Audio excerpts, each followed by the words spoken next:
Now, this video is going to go over exactly how I scored top quartile both times I've sat the CASPer exam, and I'll show you the exact step-by-step strategy that I use to do well in the CASPer and get good marks. And the people that have watched my previous YouTube videos, that have downloaded my notes, both free and paid, also have messaged me privately and told me that they've scored the top quartile as well. So I made this video series because there really isn't that great of, there really isn't that many great free resources out there for people sitting the exam.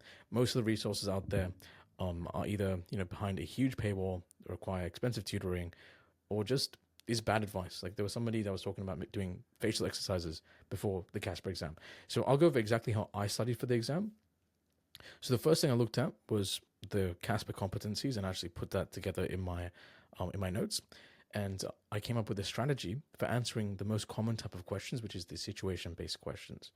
And the other type of questions that come up is personal questions. So they can ask you things like, well, what book have you read that has changed your life? Or what's like a time that you've upset somebody? And, how did you go about handling that situation?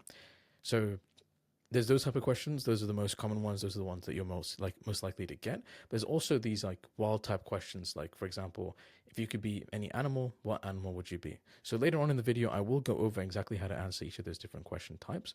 But I just want to also deep dive into how I studied for this exam, because I studied for this exam a bit differently to how I studied for other exams previously. And there's a lot of useful free tools that you can use to help you with this.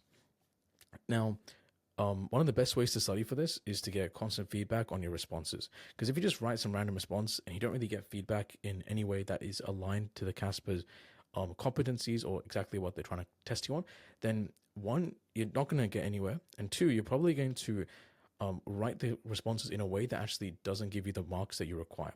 Now, the best way to do this is to feed into some sort of AI chatbot like ChatGPT, or maybe something that's free. There's something else that's free and that's available to use, like Gemini, and just feed in these CASPer competencies and feed in exactly what the competencies here say. Like you can type it up and paste it into there from my video. You can also type up the exact responses that I give in this video as well, with the fourth quartile type of responses, and give that to ChatGPT, give that to Gemini, give that to whatever AI is popular at this time, and just be like, hey, here's a response that I've done. Please, could you answer this question? Or could you please mark the response that I've given out of 10? And then as you kind of improve and as you kind of use AI and use these tools, you can see that, AI is going to be like, oh, well, you answered it this way, but then you could have included this part. You could have been like, oh, you know what? How about you encourage them to look at some, suppose we have a particular scenario where, like, let's say somebody is going through a really tough time. Suppose ChatGPT is, suggests that, oh, you mentioned, speaking to them and asking if they were okay and asking them to reach out to the support network. But have you considered asking them to go to the counselor, asking them to go get therapy potentially, or suggesting that? So AI can be used as a very useful tool, both in the written section where you type something up really quickly, you send it to the AI and you ask it like, hey, can you mark this for me? And it will give you a response completely free. You don't have to pay for these expensive tutors to pay you. And the second way is also that you can get AIs like ChatGPT to actually speak to you. Like you can just get a speaking function, and in the same way that you'd have to do the speaking component of this exam, you can just ask ChatGPT to listen to you for a minute. You can just put a minute timer on and say your response, and then ask them to mark you based on the CASPer competencies. So that's how I studied for this exam. I personally didn't use the voice method because I don't know if that was actually available last year. I don't think that. I only figured that out like a few months ago, and that was like after I'd done my CASPer. So I hope that's useful for you, like wherever things are with AI right now. But yeah, so that's like the main way that I studied. I just kept rewriting it until I kind of started to see a pattern in what kind of responses kind of did well, but didn't have to write too much to get to that point. Now, I can write a lot because I can type relatively quickly. And if you are someone who doesn't really type that quickly, you can still write less and score well on this exam, or you can even talk less and score well on this exam if you follow the right strategy. So that's what I'll be teaching you in this video, the strategy, the competencies. This is similar to the other videos that I made, so you guys can check those out too. But everything here is from the paid notes that I've put together, but there are some free notes in the description for you below for as a thank you for watching these videos and being on this very random part of the internet on this very random test that only a handful of people in the world actually do. But yeah, but I'm sure fourth quartile is something that you're capable of doing. So I'll just go over the 10 competencies for now. All right, so let's go over these 10 competencies. Now, these are the competencies that CASPer puts out. I kind of wrote them out, and I've also written out things you can do in your responses that help you address these different aspects. So the first part is collaboration. So collaboration is how well you work with other people, and you want to make sure that you seek help from other people who are more superior or experienced than you, and ask for other people's opinions, and do not only do something by yourself. So collaboration is really important in the CASPer. They're just looking for whether you're actually addressing this in your responses. Now, do you know how to collaborate? So the easiest way to address that is just be like, okay, well, before I make any decisions on this scenario, I'm going to ask a superior. I'm going to ask somebody else whilst maintaining confidentiality about what I should do in this situation. Or before I make an accusation, I might want to seek information. I might want to seek evidence. And that evidence will then help me make a better decision.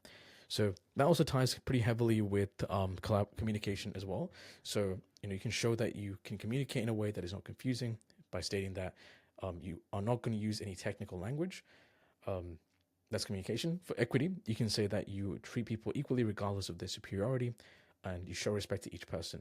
So don't look down on anyone because of their position.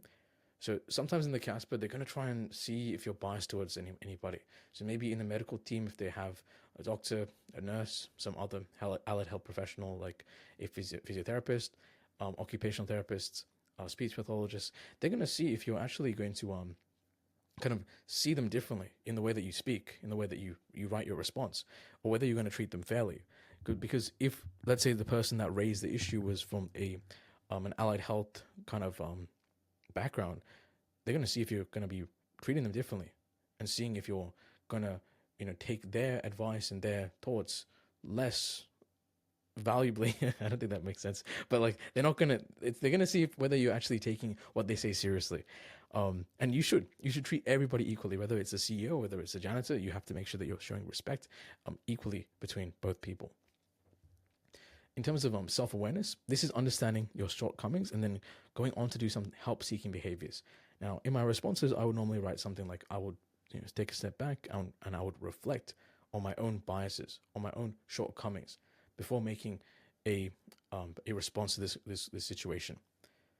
In terms of resilience, you don't want to give up. You want to show that you can bounce back from a setback and continuously improve. Now, with the CASPer, that normally means they're going to give you a weird scenario. They're going to be like, in this scenario, you wanted this to happen. And it's maybe something like somebody is taking somebody's house and they're going to throw you off and they're going to be like, so suppose that, suppose that this person got kicked out or evicted. Well, now what are you going to do? Okay, well, you weren't expecting that. So you want to show resilience by being like, okay, well, despite this, I'm going to do X, Y, and Z instead. So even though this might not be the most effective or the most beneficial option for me, I will still go ahead and do whatever I can in this situation. Yeah. So in terms of professionalism, you can say that you speak and use terminology that's professional. You follow procedures and best practices. For problem solving, you can say that you look for solutions to the problems at hand. So saying things like you are going to resolve conflicts, you're going to de-escalate the situation, you're going to be willing to make a difference and do the work. And that's motivation. So motivation is like be willing to make a difference and do the work. So they're going to see if you're actually trying to make a difference. So I know this all seems like a lot of things to take into consideration, but the strategy that I will be teaching you later on in this video will go over exactly how to address these and stay concise and stay within a strategy and framework. Yeah. So the next part is ethics. So making sure that you follow what is considered right and do no harm. And the last part is just empathy. So making sure that you're approaching everybody with an open mind and coming from a place of understanding. So whenever someone has done something wrong in these scenarios, you don't want to jump in and be like, hey, you did this thing wrong. You want to give them an opportunity to make that mistake right. Depending on the severity of the mistake, you can give them an opportunity to redeem themselves. And that would look so well in your responses because they're looking for people with empathy. Yeah, so this is the strategy that I personally used to actually score the fourth quartile multiple times, and I'll go through each of the different parts of it. Feel free to use this strategy. Feel free to add to it, take away things. You should really make your own strategy, whatever you feel comfortable saying and whatever you feel comfortable writing out. And having a strategy in place, make sure that you don't have to really think about what to say next. You kind of know, okay, I got to talk about this, then I'm going to talk about this, then I'm going to talk about this. You don't have to think about it. I just have to do it. And that's what gets you through the time crunch that is the CASPer exam. So, so the first thing is self-reflecting. So I normally say I would reflect on my shortcomings and my conscious and unconscious biases and understand the limits of my expertise. That's what I would say at the beginning of my responses. The second part is I would seek help from a more senior member of staff. This shows that I'm collaborating, I'm self-aware, I know that I don't know everything, that it's right of me to kind of seek that advice of somebody who's more experienced, that's more senior, and then make a decision after that. So the third part, and in most cases, this is the third part. So I'm going to approach the person in a non-confrontational and a non-judgmental way in private.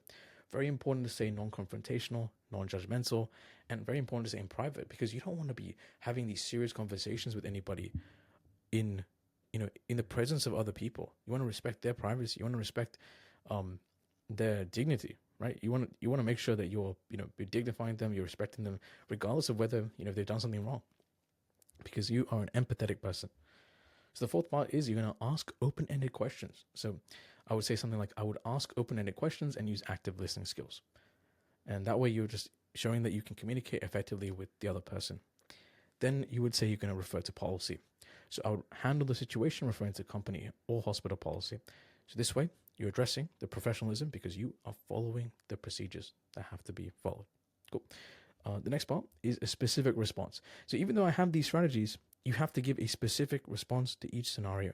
You can't just write the same thing for every single scenario. You have to give a specific response. Otherwise, they're going to take a mark off because you're not thinking. So that could look like, I will give the customer the discount. I will ask the person to report that they have cheated on the test to the professor. Very good thing to ask the person to to admit that they've made a mistake. Because if we try and tell the professor, or if we try and escalate the situation too early, we look bad. We have to give them the opportunity to redeem themselves. You have to give them the opportunity to give themselves in if they did make a really serious mistake. The next part is following up. This is really important. So you want to say that I would follow up with my friend to see if they're okay. If it's a scenario where there's a friend that's upset. Or I would follow up with the person, and if they continue to cheat, steal, not contribute, then I will escalate the situation. So you don't want to tell on somebody straight away. If you follow up and they still haven't told on themselves, then you can then go on and escalate that situation further. So that's how that works. And you can make this as you can add to this, you can take away from this, you can make whatever strategy that works best for you. This is what worked for me. This is what got me fourth quartile several times, or twice to be exact. And this also what's helped people who've watched my videos, because about I think 50 to 100 people have privately messaged me saying that, hey, my videos actually helped them score the fourth quartile. And I might just they'll know who they are. But yeah, so if you are interested in any of these notes here, this part and another part, they're completely free for you below in the description as a thank you for watching this video. Now, if you want some more in-detailed notes, if you want some practice papers, practice tests, they're also in the description, but they're in the second description. It's the second link in the description. I think they're on sale right now, so you can check that out. So that's my strategy. That's how I studied for the CASPer exam. And there are some videos that I've made recently where I could go over exactly how to break down the questions and my sample responses to this. So you can check those out in my channel. I'm sure this is on a playlist somewhere. But yeah, and if there is something like a specific question, you can ask it in the comments below, and I'll be more than happy to answer that question. Or if there's anything you want me to cover specifically in the CASPer or specifically in the med school application process, try and add that in below too. Okay.